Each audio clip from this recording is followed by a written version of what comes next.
Hi, I'm Bill. I'm here with Jesse. Hello. We are the Minimalist Garden, and today we're going to walk around the Minimalist Garden landscape. And so this is the front porch. Oh, actually, we're going out to do a mailing. We're going to send out our bills. They'll be paid. Anyway, and Earth Day. Hope you notice that.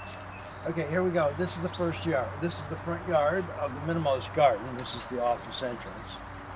And the back of the house. The front's this small riparian area here that we populated with some native plants and some not so native plants and some wildflowers that are native to the region. And a nice viburnum bush here that we got from WSA. I planted them all here, did a little bit of weeding. We got this Japanese grass coming in, Japanese switchgrass. It's very, very tenacious, and it's not unattractive, but our objective here is to replace that kind of invasive thing with something more native so that we can harbor wildlife, which is really our whole purpose here. This is not just a nice landscape, a natural, minimalist landscape, but it's also a habitat. And we love and appreciate our animal neighbors. Amen. This is our mint garden. This mint garden is something that was really kind of a nice surprise. We planted some mint.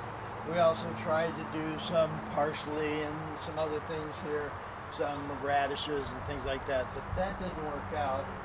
And being minimalists, we were just way too minimal for a vegetable garden, so we allowed this mint to come in, and it's just taken over, and it's so beautiful. This is a case that I want to make for a hose. See, you can show the folks the hose. And this is a typical hose. It's not, it's a functional thing, but the color is a problem. And I don't know, I guess I could do an internet search, and I probably will, but just wondering about if you can get a hose that has a more natural blending kind of color or decor to it. If not, that would be a good thing for the Minimalist Garden to do, right, Jess? Yeah. I've thought about that ever since I started doing the rain barrel thing. I said, what you need is an attractive hose. And attractive in a way that it blends in with the natural decor. But you don't lose it. Right. So if this would look like, my point being that this would look a lot nicer if it was a much more subtle blending kind of a color, or maybe even a camouflage kind of thing, so that it just kind of fit in and became part of the landscape, which is really pure minimalist technique, is to use what you have to create your landscape. We were concerned that there weren't any deer and that they weren't eating, and we kind of grew these daylilies to feed the deer because they don't really, nobody really can enjoy them more than the deer. But this year we were concerned the last time that there were no deer and that all the blooms are coming up and the buds were there. Well, since then we've had the deer, so and they didn't eat them all, but they ate quite a few. And that's okay. We're happy about that, actually. We wish we had been here to see them feeding. That would have been cool. We're going to mail this stuff today, so we're going to put it in a mailbox. We wanted to show you how we decorated the mailbox in a minimalist way. Put the mail in there. We still use the mail. We believe in that service, but it's going to a serious change right now, and it's kind of messed up its reliability. So should you put up the flag?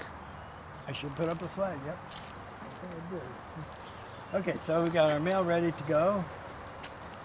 Now, we decorated this with wildflowers. And they're all native to the area, so and they're all you know, shade to partial shade, and they fit really nicely here at the base of this oak tree. It's a really nice tree treatment, we call it. We've got this odd pine.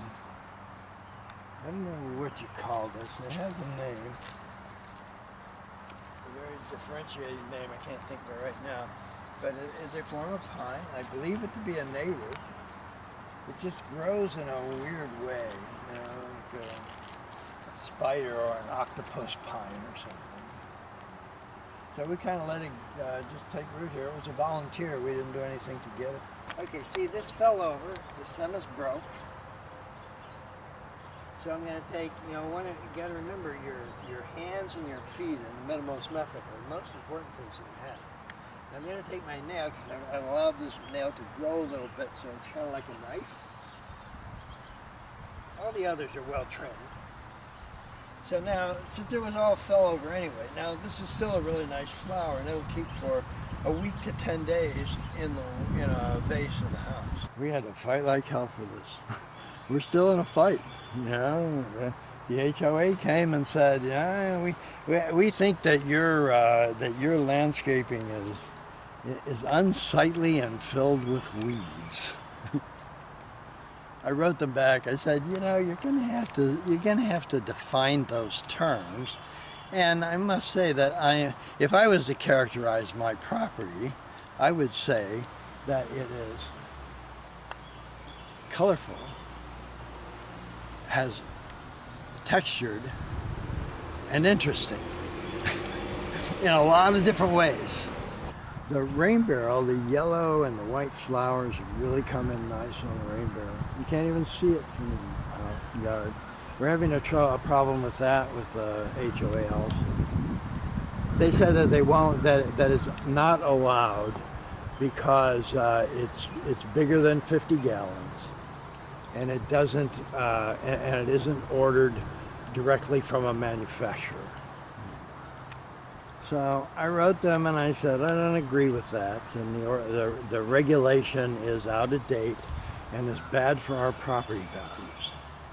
And I'd be happy to help you, to help you do it. What I didn't say is they're gonna have to pay me now. I offered them already.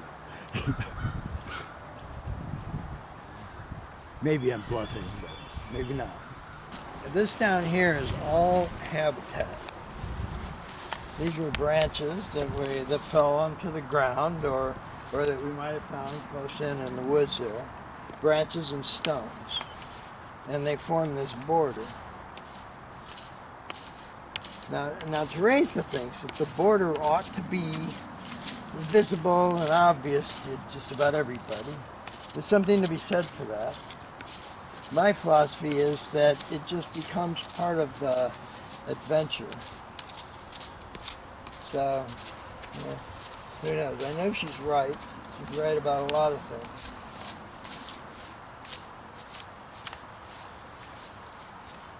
So, but that doesn't make me wrong.